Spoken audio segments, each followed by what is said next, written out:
아멘. 할렐루야. 말씀을 같이 한번 읽어볼까요? 사도행전 10장 3절 같이 한번 크게 합독하겠습니다. 시작. 하루는 제90쯤 되어 환상 중에 밝히 보매 하나님의 사자가 들어와 이르되 고넬료야 하니. 말씀의 몽골어로 같이 한번 읽어볼까요? 시작. Өдрийн 9-р цагийн орчим тэрээр үзэгдэл дотор Бурхан Тэнгэр илч түүн рүү ирж Корнел гэхийг тод үзв. 아멘. 말씀의 제목을 같이 한번 따라하겠습니다. 분명하고 선명하게 제시한 그 길.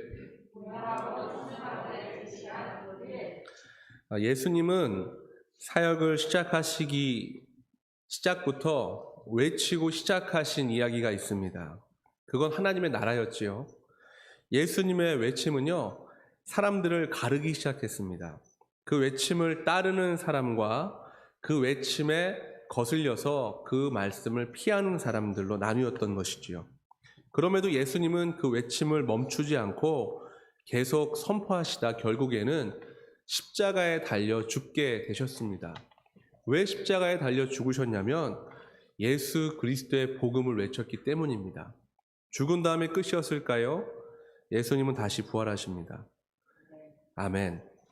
이전과는 다른 육체를 가지고 40일간 성령을 받으라고 선포를 또 하십니다. 십자가에 달리기 전까지 했던 선포와는 다르게 부활하신 이후 40일 동안 성령을 받으라. 그리고 그 40일이 지나자 천국으로 올라가십니다. 그렇게 예수님의 뜻을 따라 성령을 받기를 원했던, 숨어 기도했던 사람들이 사도행전 2장에 나오지요. 그리고 결국 약속대로 성령을 받게 됩니다. 숨어서 기도했던 그 사람들은요, 성령의 충만함을 경험하자 더 이상 숨고 싶지 않아 합니다. 오히려 거리에 나가서 외치기 시작합니다. 어떤 내용이었을까요? 따라합시다. 예수님. 그들이 이렇게 외쳤을 거예요. 예수 믿으세요. 그리고 예수 믿고 자유해지세요. 또 이렇게 말했겠지요. 예수 믿고 천국 가세요. 숨어서 믿었던 예수를 그들은 그 소리를 외치기 시작하면서 그 소리가 거리들마다 가득 채워지기 시작합니다. 이상하게도 그 소리를 들은 사람들은요, 눈물이 맺히고 눈물이 터지기 시작합니다. 그리고 심장이 조여오기 시작하는 것이지요.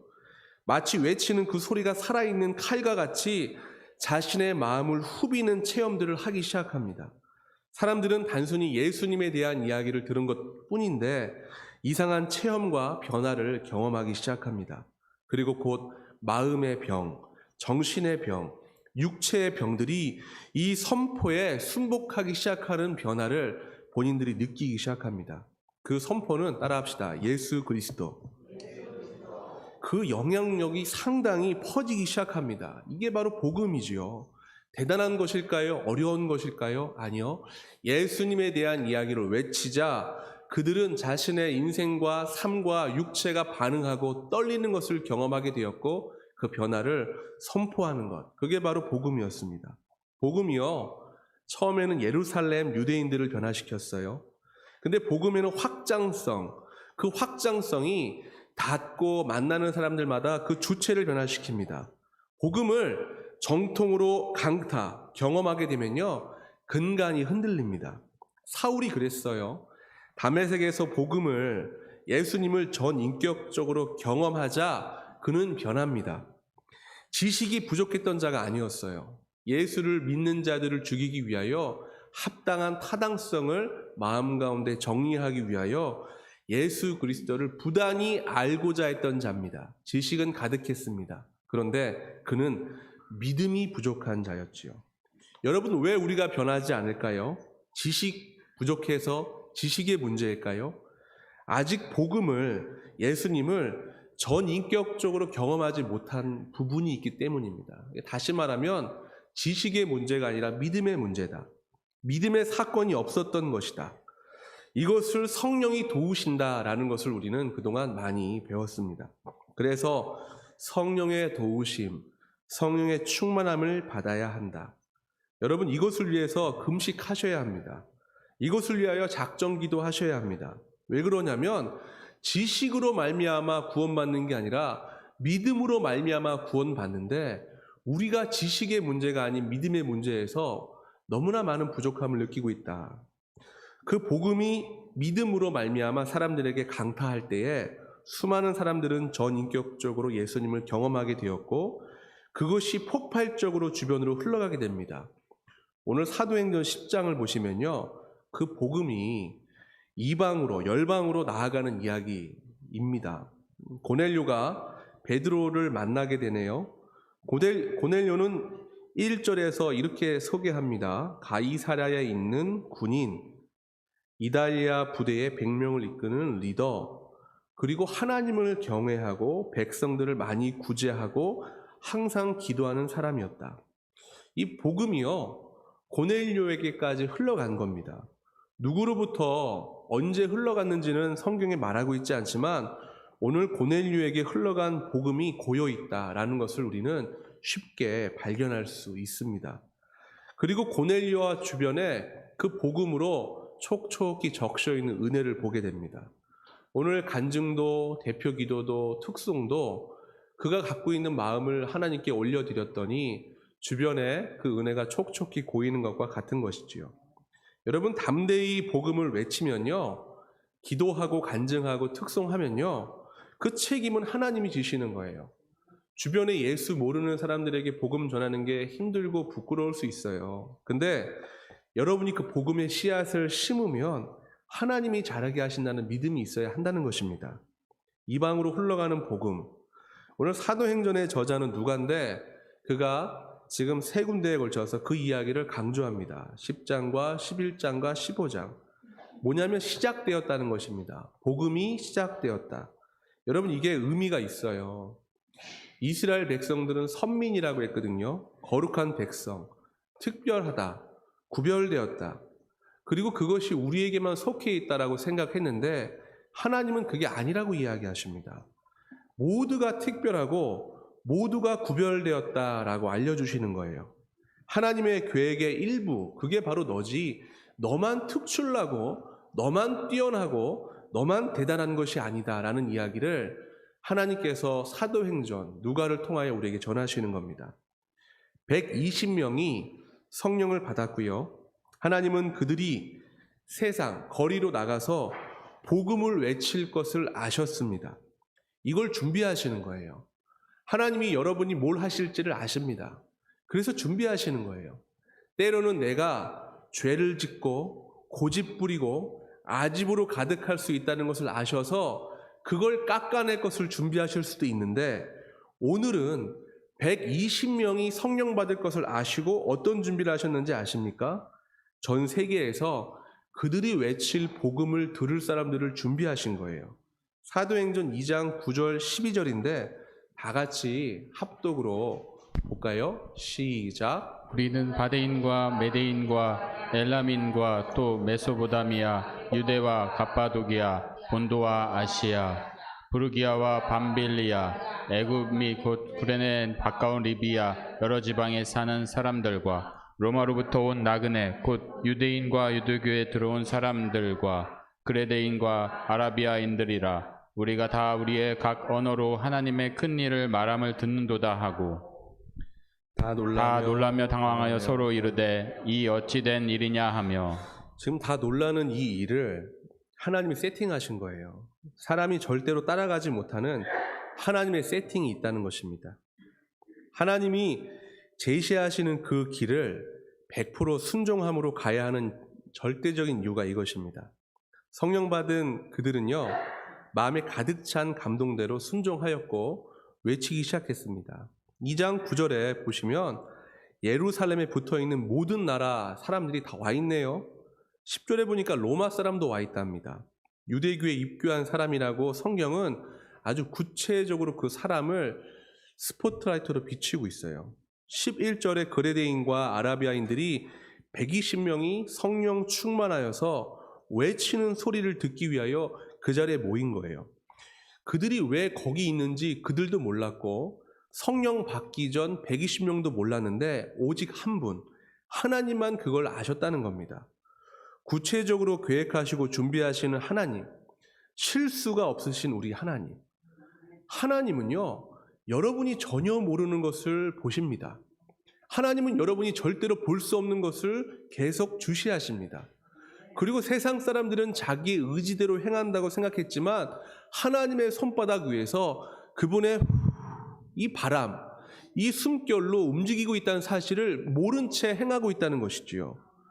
그것은 그들이 외치는 이들과 듣는 이들이 불과 1시간 전까지만 해도 전혀 모르는 계획이었어요. 오직 하나님만 아는 계획. 여러분을 위한 하나님의 세팅이 있다는 거예요.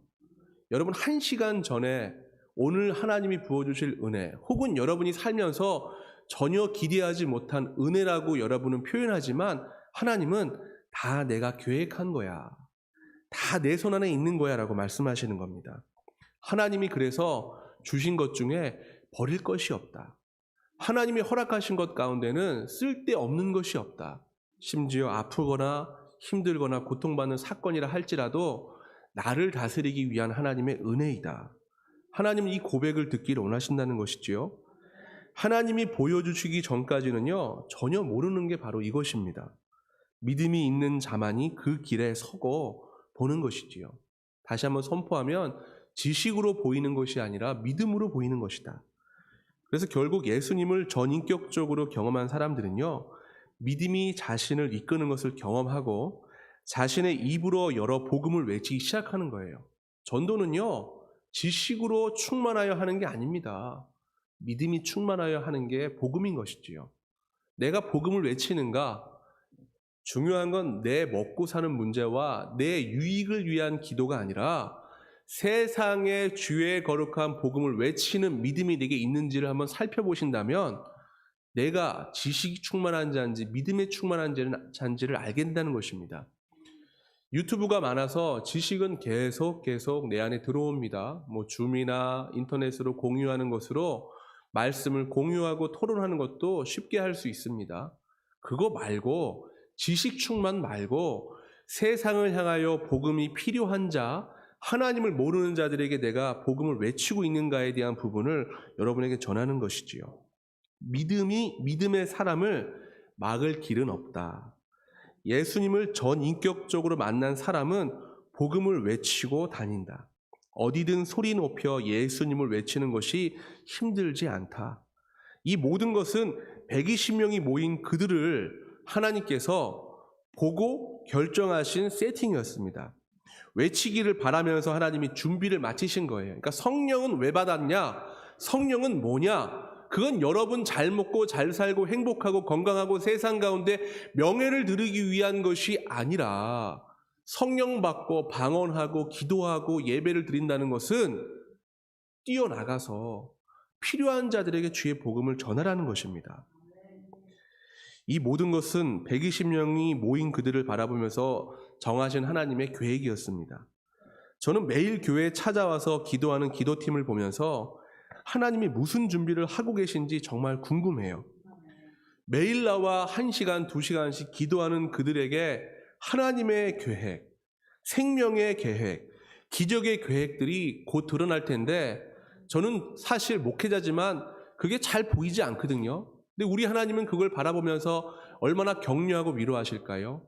저도 구체적인 것은 모르지만 그들에게 생길 폭발적인 하나님의 기적의 은혜들은 알고 있지요. 근데 그게 어떤 일인지 구체적으로 너무 보고 싶다는 것이지요. 세상의 시간이 흘러가는 것을 가만히 지켜보면서 하나님은 자신의 시간, 자신의 타이밍에 정확하게 강타하십니다. 그래서 120명이 성령을 받아 거리에서 외치기 시작한 겁니다. 우리에게도 여러분에게도 하나님의 타이밍이 있습니다. 그 때와 시기를 하나님만 아십니다. 근데 이 때를 놓치면 우리는 안 되는 거예요. 홍해가 갈라질 때 지나가야 합니다. 아침에 내린 만나를 거두는 시기가 있다는 것입니다. 빌립에게 광야로 가라 하실 때 즉시 출발해서 만날 에티오피아 네이시를 망설임으로 놓쳐서는 안 된다는 것입니다. 하나님의 타이밍은 나를 기다려주지 않는 것이지요. 내가 하나님의 타이밍, 하나님의 때를 따라가야 하는 것이다. 근데 이건 지식으로 깨닫는 것이 아니라 따라합시다. 믿음으로 깨닫는 것이다. 믿음이 준비되어야 순종할 수 있는 것입니다.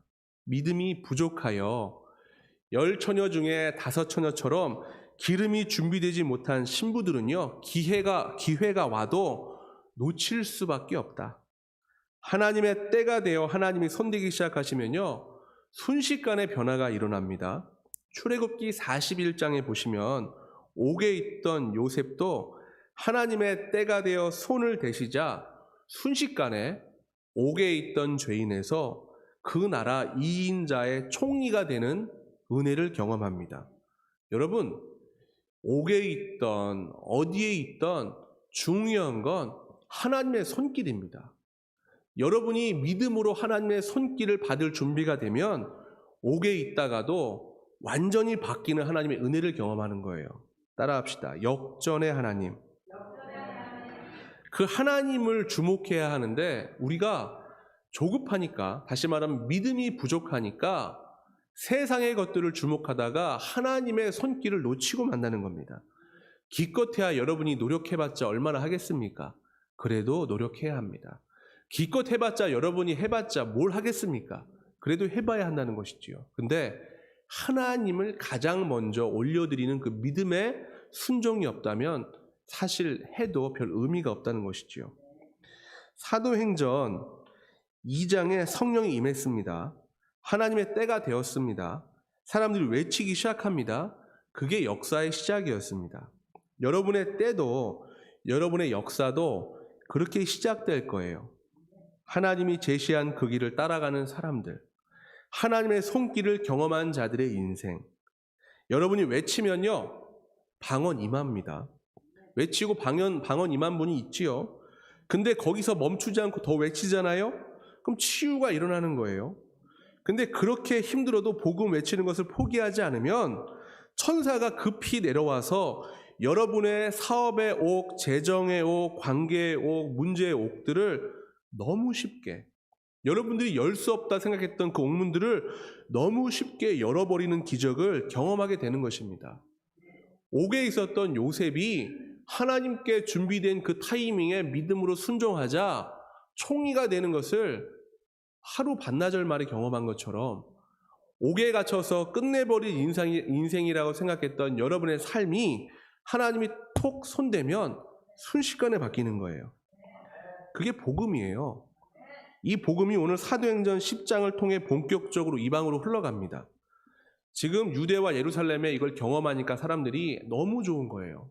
이 복음이 나의 삶 가운데 살아있는 검과 같이 음란과 죄악과 이성과 고집을 다 잘라내고 오직 예수 그리스도만 믿게 만드는 거룩한 백성들을 만들어 놓은 이 복음으로 살아나는 소리가 웅성웅성 거리는데 이게 주변으로도 흘러가기 시작합니다.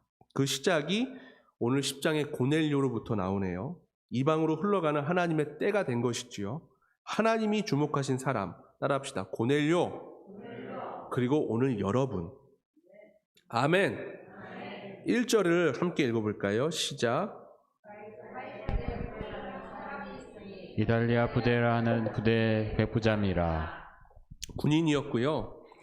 로마 군인 100명을 관리하는 지휘관이었습니다. 한 연대가 600명인데 6명의 지휘관 중 1명인 사람이 고넬료. 그는 군사, 칼과 창을 다루어서 사람을 죽일 수 있는 근력이 있고 때로는 거친 100명을 카리스마로 휘어잡을 수 있는 강력한 리더였습니다. 그가 훈련된 사람들을 이끄는 정말 훈련된 사람. 그 자리를 올라갔다는 것은요, 전쟁에서 독보적인 힘과 능력, 인정을 받았다는 거예요. 쉽게 말하면 많이 죽였다는 겁니다. 손에 피가 있었다는 것입니다. 멍청이가 아니라 지략가고 사람들 관계를 잘 세웠다는 사람이지요. 무자비할 땐 무자비하고 사람에게 충성할 땐 충성된 전쟁의 피가 손에 가득한 자였습니다. 2절에 이런 얘기를 전하네요. 제가 읽어드릴게요. 그가, 고넬료죠, 경건하여 온 집안과 더불어 하나님을 경외했고 백성을 많이 구제하고 하나님께 항상 기도했다. 군인이어서 여기저기 다녔겠지요. 어디서 복음이 들어왔는지는 모르지만 그 안에 있던 아픔과 갈등, 고민을 갈라내는 주의 복음에 그가 반응했던 겁니다. 그리고 그가 하나님을 믿기로 결단했다는 것이지요. 군인 정신으로 하나님께 충성을 다해 섬기는 장면이 나옵니다. 하나님은 우리에게 신앙생활을 이 군인과 같이 하라는 자세를 요청하십니다. 디모데후서 2장 3절에 나와 있네요. 같이 한번 크게 읽어볼까요? 시작. 너는 그리스도 예수의 좋은 병사로 나와 함께 고난을 받으라. 군인 사실 대단한 사람들이지요. 왜냐하면 생명을 지키려고 하면 죽거든요. 근데 나라를 지키려고 하면 삽니다. 내 인생을 지키려고 하면 죽거든요. 근데 가족을 지키려고 하면 삽니다. 이게 군인입니다. 군인 정신이고요. 나의 것, 나의 명예, 나의 건강, 나의 재정을 지키려고 하다가 죽는 이들이 군대에서 전쟁에서 죽는 이들입니다. 근데 내게 지킬 것이 있어. 나에게 자녀가 있고 아내가 있고 나라가 있어. 하고 뛰었던 사람들은 승리를 맛보았지요. 하나님의 거룩한 군사는요. 하나님의 나라와 그 복음을 위하여 내 생명을 다하는 자들이다. 그 충성과 결단을 하나님이 저와 여러분에게 요청하시는 거예요. 고넬료는요, 그런 군인 정신으로 하나님을 섬기고 있었고, 개인적으로는 경건했어요. 근데 그 경건이 얼마나 거룩하고 진실되었는지 집안 사람들이 믿기 시작했다는 겁니다. 여러분, 가족이 인정하는 경건이 진짜 경건입니다. 제가 목회자인데요. 우리 아내와 아이들이 인정하지 않는 목사는 가짜라는 것이죠. 장로, 권사, 집사 이런 직함이 중요한 게 아니라 가족이 인정하지 않는 경건함은 사실 가식이고 위선입니다. 목회자들 자녀 중에 술 먹고 담배 피고 세상에 유리방황하는 모든 책임은 믿는 부모가 져야 하는 것이지요. 한국의 목회자 자녀 중에 하나님을 떠난 자들이 그렇게 많답니다. 1979년 미국의 사탄교 666, 그 사탄교 창시자, 그는 엄청난 영매자라 사탄과 직접 이렇게 영적인 교감을 한다는 그가 아이러니하게도 목회자 아들이었다는 것이지요. 여러분, 모든 것은요, 하나님 거룩한 능력과 은혜 가운데 있는 나는 가족들의 경건함에 인정을 받아야 한다. 근데 지금 고넬료가 가족의 인정을 받았는데 그것뿐만 아니라 하인들의 인정도 받았다는 거예요. 7절에 이렇게 말합니다. 제가 읽어드릴게요. 천사가 떠나고 고넬료 집안 하인들과 부하 가운데 경건한 사람을 불러. 그러니까 고넬료의 경건이 가족에게 임했고 가족과 고넬료의 경건을 보고 하인들까지 같이 그 경건을 묵상하고 동참했다는 겁니다. 여러분 가족들은 여러분을 어떻게 평가합니까? 여기 성전에 나와서 막 찬양하고 방언하고 이런 거 말고 집에 가서 함께 식솔들, 여러분의 살을 비비는 가족들은 여러분 어떻게 평가합니까? 오늘 고넬료의 가족들은 그를 하나님 앞에 경건한 자라고 평가합니다. 그런 자들이 하나님의 음성을 듣기 시작하는 거예요. 그의 태도, 2절 말미에 그가 하나님께 항상 그러했듯이 기도하기 시작했다는 겁니다. 근데 이 기도는요, 나의 것을 위한 기도가 아니었어요. 왜냐하면 이는 구제와 선행을 많은 백성들에게 끼치는 자였다라고 성경에서는 말하고 있거든요. 세례받지 않았습니다. 근데 구제에 많은 정성과 은혜를 끼친 그에게 하나님 뭐라고 말씀하시냐면 너를 내가 찾아가겠다. 싱하를 정해 기도했던 요즘 제가 훈련하는 청년이 있습니다. 제자 훈련. 그 청년이 시간을 정해서 교회와 기도하고 있어요. 그 기도 소리가 점점 커지고 있음을 제가 듣습니다. 그리고 그 기도 소리와 더불어서 순종하기 시작하는 모습도 제가 보는 것이지요. 금요 기도에 나와 있는 모습, 교회 헌신된 자리에 서 있는 그를 보면서 이 순종이라는 것은 겸손한 사람이 행할 수 있는 열매구나. 여러분도 기도의 시간을 정하시기를 바랍니다. 2022년 시편 기도, 보혈 기도 책을 보내드렸고 또 맥체인 성경을 통하여 말씀을 묵상하는 우리들에게 2022년은 기도와 말씀으로 하나님을 만날 수 있는 한 해가 되기를 축원합니다. 3절 같이 한번 읽어볼까요? 시작. 하루는 제 9시쯤 되어 환상 중에 밝히 봄에 하나님의 사자가 들어와 이르되 고넬료야 하니. 이 육적인 사람, 고넬료가 칼로 사람을 죽일 수 있는 능력자, 그러니까 검투사죠. 그 육적인 사람이 영적인 사람으로 변하게 되니까 결국 하나님의 음성을 듣기 시작합니다. 환상이 보이기 시작하네요. 응답받는 기도의 사람 고넬료. 근데 그가 아직 세례를 받지 못했다라고 말하는데, 그럼에도 하나님은 그를 사랑하고 주목했다라고 말합니다. 사도행전 10장 31절에 그의 구제와 선행이 하나님의 주목을 끌었다라고 말합니다. 얼마 전에 우리가 도르가라고 말했던 그 여인에 대한 이야기를 들었잖아요.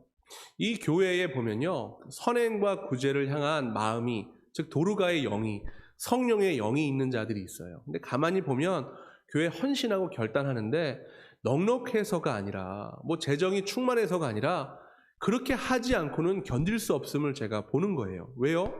마치 120명이 거리에 나가 주의 복음을 외치지 않고는 견디지 못했던 것처럼 성령과 은혜가 내 안에 충만하니 그걸 전하게 되었다는 것입니다.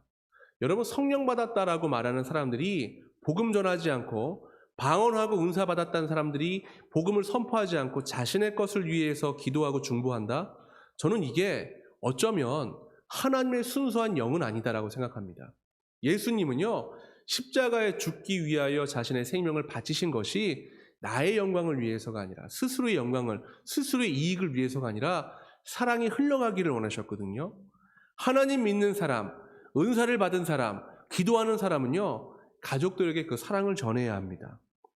4월에 몽골 지체들로부터 세례를 받고 싶다는 요청을 제가 받았어요. 4명. 근데 그들은 아직 세례 전이지요. 근데 이것을 위해 섬기시는 권사님이 교육을 기도로 준비하고 계신데, 세례 전임에도 불구하고 그 몽골 지체들 얼굴에 기쁨이 가득한 거예요. 저보다 주일날 먼저 와서 테이블을 이렇게 닦고 있는 겁니다. 오면 막 기쁜 얘기를 하는 것이지요. 몽골 말을 하나씩 알려주세요. 저도 부단히 외우려고 노력을 합니다. 그들을 보니까 세례도 전이고 연륜도 신앙의 깊이도 우리보다 짧은데 얼굴이 기뻐요. 하나님 믿고 기도하고 예배하고 모든 것을 다 하는 것처럼 보이지만 얼굴이 찌든 사람들이 있거든요. 뭔가 이상하지 않습니까? 동시통역기 들으면서 설교하는데 아멘 아멘 하는 소리를 연주해냅니다. 우리 몽골 우리 지체 혼자 한번 해볼까요? 아멘. 어머, 아멘. 그렇죠. 우리 다 같이 아멘. 그러니까 이런 그 마음과 기쁨의 환함이 하나님의 주목을 끄는 것입니다. 우리 요즘 강건 예담이가 우리 교육부서 전도사님이 세워지고 나서 예배 태도가 너무 좋아졌어요. 우리 하나님께서 우리 교회의 예배를 이렇게 몰아가시는 것을 참으로 감사하게 생각합니다. 제가 4절 읽어드릴게요. 고넬료가 주목하여 보고 두려워 이르되 주여 무슨 일이니이까. 세례받지 않았고 신앙의 연륜이 얼마나 깊은지도 잘 모르는 그가 하나님의 음성을 듣자 두려워하기 시작합니다. 그리고 무슨 일인지 물어보는데 천사가 이렇게 말합니다. 네 기도와 구제가 하나님 앞에 상달되어서 기억하신 바 되었다라고 이야기하는 거예요. 출애굽기 6장 5절에 보시면 출애굽하기 전 이스라엘 백성들이 기도하지 못하고 신음소리만 냅니다. 근데 거기에 그렇게 말을 하는 거예요. 하나님이 너의 신음소리가 내 귓가에 들렸고 그 소리로 말미암아 너에게 했던 언약들을 내가 기억하게 되었다. 하나님 안에 있다는 것은 어떠한 의미를 갖고 있냐면요. 하나님의 책임을 요청하고 있는 거예요. 출애굽기 6장 5절은 기도가 아니었고 그냥 아버지, 주여 혹은 말없이 흐르는 눈물 정도의 신음소리인데 하나님이 이걸 듣고 마음에 불이 있는 거예요. 하나님 마음 가운데 불이 있습니다. 어떤 불이요? 내 자녀, 내가 선택한 나의 백성들은 잘 돼야 된다. 사단이 와서 쿡쿡 찌르면서 지옥 데려간다고 말할 때 불이 일어서 독생자 예수 그리스도 네가 대신 죽어. 절대로 나의 백성들은 천국 백성이지 지옥 백성 아니야 라는 결단을 하신 분이 하나님이시거든요. 근데 왜 우리가 이런 힘들고 어렵고 고통스러운 인생을 살아갈까요? 하나님은 명확하고 분명한 길을 제시하셨는데 내가 그 길을 가고 있지 않은 거예요. 기도 중에 천사가 왔어요. 하나님은 모든 사람을 사랑하시지만 구제를 많이 하고 기도를 많이 하는 사람들에게는요 사랑하는 것으로 그치지 않고 반드시 찾아오십니다. 4절에 너의 구제와 기도를 하나님께 상달되었다라고 천사가 말한 이유가 그것입니다. 이게 하늘의 법칙이에요. 9장의 욥바의 다비다의 이야기를 저번 주 기억하십니까? 사람들이 그의 죽음을 경험했음에도 멈추지를 않아요. 그의 곁에서 계속 기도합니다. 그러자 하나님께서는 기적을 일으키시는 것이지요. 이게 공동체요. 공동체의 살아기며 기적인 것입니다. 우리 공동체 일원 중에 누구가 다비다와 같은 죽음을 경험해도 우리가 그의 선행과 기도를 통하여 합심으로 기도하면 생명 떠난 다비다도 살리시는 주님인 것을 믿으시기를 축원합니다. 아멘. 그 시작이 하나님이셨거든요. 하나님은 예수님을 인간 세상으로 내려보내신 이유가 우리 사랑해서입니다. 신이 인간의 세상으로 인간의 모습으로 내려오신 그 시작은 사랑이었습니다. 그래서 성령의 영을 받은 사람은요, 예수님처럼 내려가서 섬기려고 합니다. 높은 데로 올라가서 고개를 이렇게 쳐들지 않는다는 거예요. 예수님 믿는다면서 얼굴이 죽상인 사람과 같은 영인 것이지요. 하나님 만난 사람은요, 더 낮은 데로, 더 소외된 곳으로, 더 외로운 곳으로 관심을 갖고 들어가게 되어 있습니다. 그런다고 내려가는 게 아니에요. 하나님은 그런 자들을 등경에 세워서 이렇게 신앙생활 하는 것이 옳다고 세우고 또 세웁니다. 기도가 부족하고 말씀이 부족한 것이 아니라 하나님의 길을 모르는 무지함이 있는 것입니다. 왜요? 믿음으로만 보이는 길인데 믿음이 없으니까 보이지 않는 것이지요. 성령에 속한 사람인지 사단에 속한 사람인지 그가 하는 말과 가고 있는 방향을 보면 알 수 있어요. 고넬료를 바라보는 사람들은 그가 낮은 곳에 있던 하인들이 행하는 표징을 보면 그 고넬료는 어떤 사람인지 그들은 가족들은 평가하고 판단할 수 있었던 것입니다. 5절 7절 다 같이 함께 합독해 볼까요? 시작. 내가 지금 사람들을 욥바에 보내어 베드로를 하는 시몬을 청하라. 그는 무두장인 시몬의 집에 유숙하니 그 집은 해변에 있다 하더라. 마침 말하던 천사가 떠나면 고넬료가 집안 하인 둘과 부하 가운데 경건한 사람 하나를 불러. 여러분 분명히 선포합니다. 하나님은요 구체적이신 분이에요. 분명하신 분이십니다. 보시면 욥바로 사람을 보내 베드로가 무두장이 시몬의 집에 유숙한다. 그러니까 동물의 날가죽을 가공해서 피력을 만드는 기술을 무두장이라고 하는데 하나님이 지금 무두장이란 단어를 쓰셔서 시몬이 너무나 많은 시몬이니까 이 시몬 저 시몬 헷갈리지 않게끔 무두장이 시몬이라고 구체적으로 딱 말씀을 하십니다. 그리고 뭐라고 하시냐고요? 해변에 있는 집이야. 해변의 집에 무두장이 시몬은 한 사람밖에 없어요. 그리고 그를 청해라. 하나님이요 그냥 안개 속에 있는 어떤 길을 가라고 제시하는 분이 아니라 하나님은요 분명하고 명확한 길을 제시하시는 분입니다.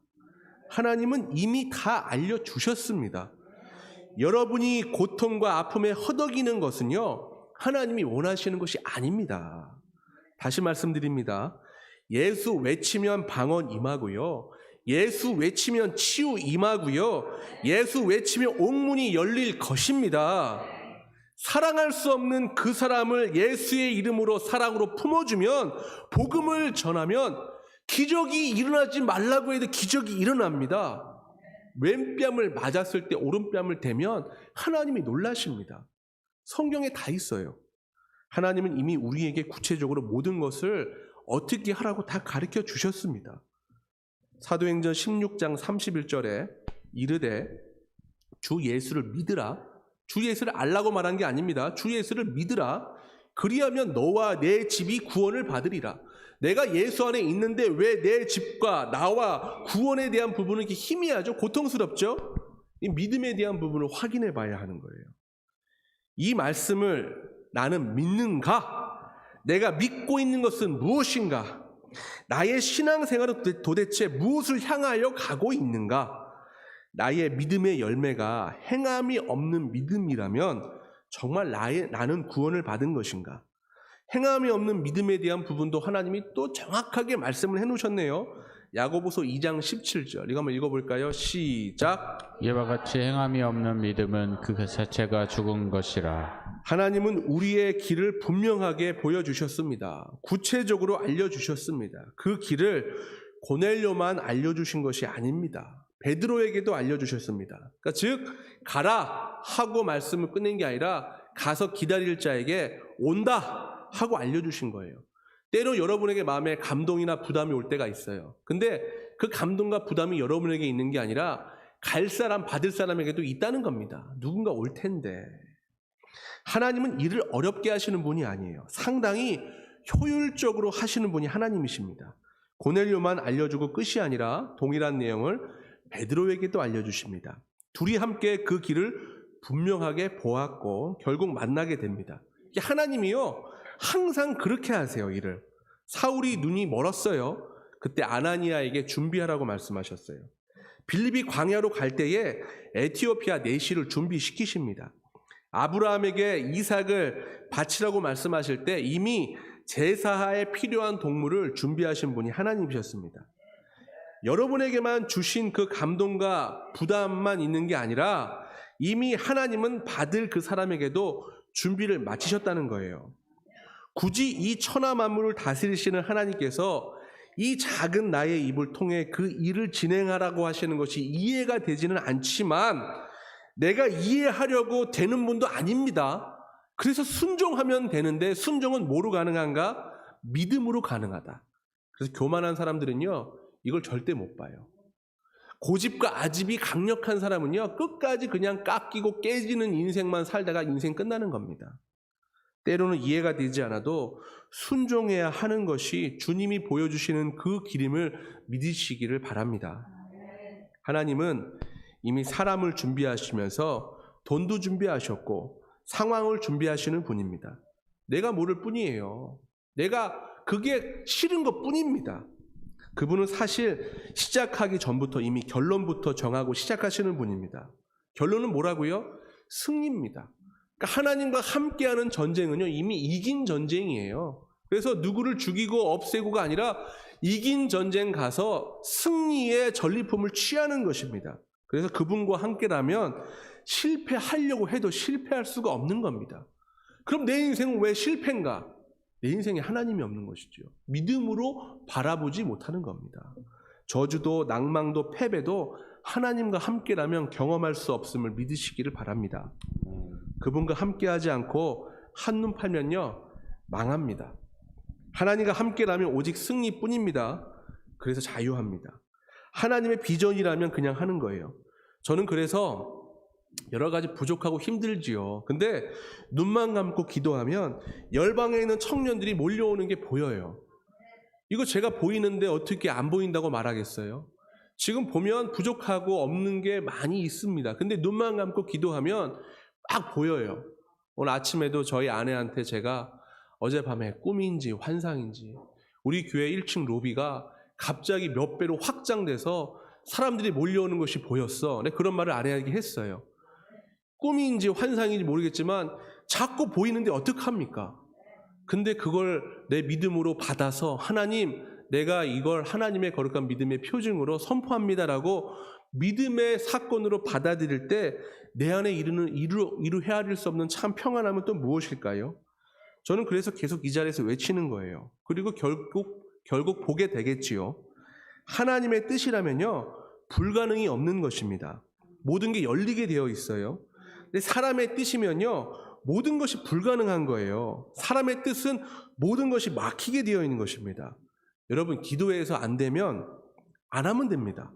근데 기도해서 열리잖아요. 그게 내가 기도해서 열리기를 바랬던 그 문이 아닐지라도 그 문이 열리면 그냥 들어가면 됩니다. 왜요? 하나님이 여신 것이잖아요. 기도하고 열린 그 문을 들어갈 수 있는 자는요 겸손한 자입니다. 교만한 자, 믿음이 없는 자는요 자신이 정해놓은 그 문만 열리기를 기도하고 옴싸따싹 안 하는 것이지요. 하나님의 일은 경건한 사람이 하는 것이고 기도하는 사람이 하는 것입니다. 경건하지 못하고 교만한 사람이 교회 리더가 되잖아요. 그 공동체는 망합니다. 내 속의 음성을 하나님의 음성이라고 착각하며 사단의 일을 행하는 리더들이 한국 교계에 있다는 게 문제인 것이지요. 저는 사실 하나님께 걱정하는 건 뭐 재정이나 사람이나 이런 게 아니라 내 안에 들리는 이 음성과 내 안에 있는 이 하나님의 말씀이라고 생각하는 것이 정말 하나님의 것인가를 끝없이 확인하고 체크하는 일을 제가 하는 것입니다. 9절에 이런 말이 있네요. 이튿날 그들이 길을 가다가 그 성에 가까이 갔을 그때에 베드로가 기도하려고 지붕에 올라가니 그 시간은 제6시더라. 고넬료에게 먼저 말씀하시고 나서 그 다음에 베드로에게 말씀하셨어요. 보니까 시간 정하고 기도했다라고 말합니다. 2022년은 여러분 집이든 교회든 반드시 시간 정하고 기도하셔서 이 하나님의 음성 모두 다 들으실 수 있는 은혜가 있기를 축원합니다. 아멘. 여러분 예배와 하나님의 것을요 생명 걸어야 합니다. 저 안에는 굉장한 갈망함이 있어요. 이 갈증이 입이 쩍쩍 갈라지는 갈망함이 있어요. 예배로 향한 성령을 향한 욕심이 상당합니다. 여러분 근데 하나님의 것을 욕심내면요 죽습니다. 망합니다. 예배 시간도요 우리가 2022년에는요 그 하나님 것을 손대지 않기를 바라요. 언제가 예배 시간인가 이걸 제가 알려드릴게요. 드라마 바이블 말씀 이렇게 읽어주는 거 있죠. 그때부터 우리가 예배 시간으로 정하기를 바라요. 그래서 그 전에 앉아서 기도하고 기다리다가 그 말씀부터 마음을 녹이는 것이지요. 예배 시작 전에 본당에서 기도로 준비하는 여러분이 되기를 축원합니다. 여러분 신령과 진정으로 예배드리면요 하나님이 기뻐하시는 거예요. 너무 기쁘다. 여러분 하나님의 헌물도 구별하시기를 축원합니다.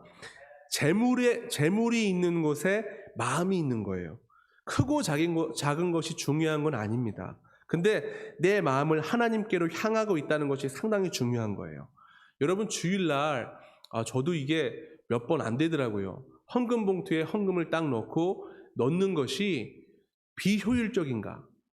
그러면 예배를 집에서 다리 꼬고 온라인으로 드리는 게 더 효율적이죠. 그게 아니라는 거예요.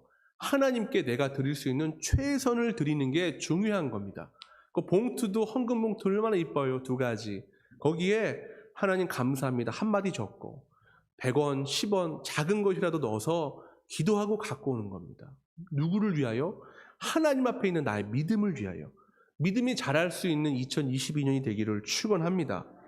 하나님의 길은요 어렵고 복잡한 것이 아니에요. 이보다 쉽고 정확하게 다 알려주시는 분이 어디 있습니까? 지금 교육부서 헌금 봉투 저번 주에 보니까요 우리 교육부서 전도사님이 얼마나 사역을 정말 하시는지 아이들이 자기 손으로 쓴 거예요. 삐뚤삐뚤. 하나님 감사합니다. 메리 크리스마스. 1월 말에 메리 크리스마스. 자기가 할 수 있는 최선의 것을 쓴 거예요. 하나님이 그거 기뻐하시는 거예요. 저한테 어떤 아이가, 제 딸입니다. 한 면에 다 써놓고 종이가 부족하다고 뒷면에 써라. 자득 적었어요. 하나님 감사합니다. 아버지 감사합니다. 어머니 감사합니다. 제가 하나님께 그런 기도했어요. 하나님 매주 이런 헌금 봉투를 준비하는 저 아이는 믿음이 자라겠군요. 하나님의 그 길이 어려운 길이라고 생각하지 마세요. 19절에 이런 말이 있거든요. 베드로가 그 환상에 대하여 생각할 때에 성령께서 그에게 말씀하신다. 베드로가 환상을 먼저 본 거예요. 그 환상을 봤을 때 성령님이 뭐라고 말씀하시냐면 2 사람이 더 찾아온다. 지금 고넬료한테는 몇 명 가라고 말씀 안 하셨는데 고넬료가 2명 보냈는데 성령님은 그걸 주시하시고 베드로에게 2명 온다고 말씀하시는 거예요. 지금 제가 말할 수도 있고 뭐 유튜브나 다양한 설교 동영상을 통해서 들을 수도 있지만 하나님은 그 들어간 것에 대한 반응을 보고 계시다는 겁니다. 고넬료가 2명 보낸 걸 성령님이 보셨고 베드로에게 말씀하시는 구체적인 것이 보이지 않으세요? 하나님은 구체적이십니다. 기도도 2022년 두리뭉실하기보다 구체적으로 하셔서 하나님의 세미한 음성에 반응하는 여러분이 되기를 축원합니다. 알려준 길로 가야 하는데 열려준 길로 가야 하는데 그 집을 두고 고집과 아집으로 다른 길을 가려고 하는 자들이 있습니다. 그래서 툭 치는 겁니다. 왜요? 툭 쳐야 일로 가는 길이 일로 바로 잡히니까요. 마치 양이 가다가 그 길을 벗어나면요 지팡이로 툭 치는 목자같이 또 개를 보내서 무섭게 으르렁 하고 짖어서 그가 겁먹어 다시 바른 길로 오게 하는 것처럼 하나님은 우리를 치시고 멍멍 개를 통하여 두렵게 만드는 이유가 내가 잘못되어서가 아니라 잘못된 길을 가고 있어서다. 왜 내 인생은 자꾸 하나님이 치시지? 왜 내 인생은 고통의 울부짖음이 가득하지? 주님이 허락하신 그 길이 아니기 때문일 거예요. 여러분 기도하세요. 낮은 곳으로 내려가세요. 구제와 사랑으로 품어주세요. 하나님의 것을 온전히 드리세요. 제가 저희 아내한테 그랬어요. 나는 2021년이 나에게 있어서 가장 축복된 한 해다. 저희 아내도 그렇고 성도님들에게 물어봐요. 제가 가끔 저 안 아픈 것 같지요? 괜찮다고, 정상이라고. 근데 저희 아내만 알지요. 힘들다고. 근데 그런 사건도 제가 다치고 병원 다니고 이런 것들이 저에게 필요했던 겁니다. 왜요? 다른 길을 제가 가고 있었던 것이지요. 오늘 본문에 고넬료를 하나님이 인도하시는 장면이 보입니다. 축복을 받는 그가 보이지요. 근데 성경에 나와 있지 않지만 그도 툭 침을 당했을 거예요. 그도 으르렁거리는 강아지, 그 사냥개, 어떤 양치는 개에 두려움을 느꼈을 것입니다. 처음부터 경건한 자는 없다는 것이지요. 여러분 인생 가운데 왜 하나님이 치실까요? 왜 강아지와 같이 두려운 마음을 내게 주실까요? 하나님은 여러분이 두려워 떠는 것이 목적이 아니라 그 명확하고 분명한 길을 바로 가기를 원하시는 것입니다. 하나님은 여러분을 인도하고 싶어 하십니다. 여러분을 축복하고 싶어 하십니다. 하지만 고넬료의 축복은 이방을 향한 복음의 문을 통로가 되었습니다. 예수 그리스도까지 십자가에 달려 죽기를 결단하신 분이 우리 하나님이십니다. 여러분 눈물을 원하실까요? 고통을 원하실까요? 아픔을 원하실까요? 그리고 가슴을 뜯어내리는 그 애증의 관계를 원하실까요? 우리 하나님은 오늘 여러분에게 하나님의 사랑과 하나님의 은혜와 하나님의 거룩한 십자가 복음의 회복의 길을 요청하시며 나아가라고 말씀하십니다. 분명하고 명확하게 제시하신 그 길을 믿음의 눈으로 바라보시는 은혜가 있기를 축원하며 분명하고 명확한 그 길을 믿음으로 걸어갈 수 있는 저와 여러분이 되기를 축원합니다. 아멘. 여러분 120명이 성령 받을 줄을 거리에 있는 사람이 알았을까요? 120명이 알았을까요? 1시간 전만 해도 아무도 몰랐죠. 근데 우리 하나님이 그걸 아시고 인근에 있는 모든 사람들을 끌어모으시고 로마 사람도 끌고 오셨습니다. 유대교에 입교했던 로마인까지 끌고 와서 하나님의 거룩한 복음이 선포되어 120명이 방언으로 외칠 그 복음을 받아들일 준비를 하나님이 끝내신 거예요. 120명이 두려웠겠지요. 기도하기 힘들었겠지요. 여러분도 두렵고 힘들겠지요. 근데 하나님은 여러분의 그 마음과 상관없이 하나님의 거룩한 셋업을 끝내셨다는 겁니다. 하나님, 분명하고 명확한 그 길을 믿음의 눈으로 바라보고 걸어가는 우리 모두가 되게 하여 주시옵소서. 이러한 제목으로 같이 주여 한번 부르짖고 합심으로 기도합니다.